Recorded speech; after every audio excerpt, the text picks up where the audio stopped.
ঐতিহাসিক বদর যুদ্ধ 624 খ্রিস্টাব্দে তথা দ্বিতীয় হিজরির 17ই রমজান এই প্রান্তরেই সংঘটিত হয়েছিল মুসলিম ও কাফেরদের মধ্যকার এই ঐতিহাসিক যুদ্ধ।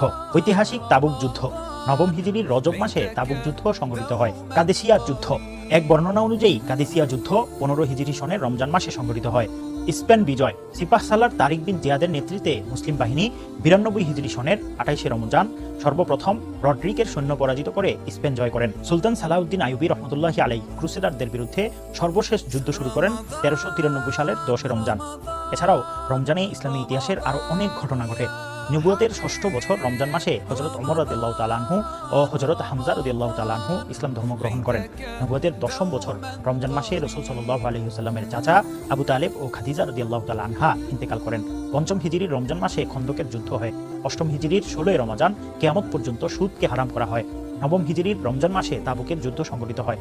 11 হিজরির রমজান মাসে ফাতেমা রাদিয়াল্লাহু তাআলা আনহা ইন্তেকাল করেন। 58 হিজরির মাহে রমজানে হযরত আয়েশা রাদিয়াল্লাহু তাআলা আনহা ইন্তেকাল করেন। রাসূল সাল্লাল্লাহু আলাইহি ওয়াসাল্লামের ঐতিহাসিক মিরাজের ঘটনাও রমজান মাসে সংঘটিত হয়েছিল। মক্কা বিজয় 8ম হিজরির 20 বা 21 রমজান জুমাবার রাসূল করিম সাল্লাল্লাহু আলাইহি ওয়াসাল্লাম ও সাহাবায়ে কেরাম মক্কা বিজয় করেন।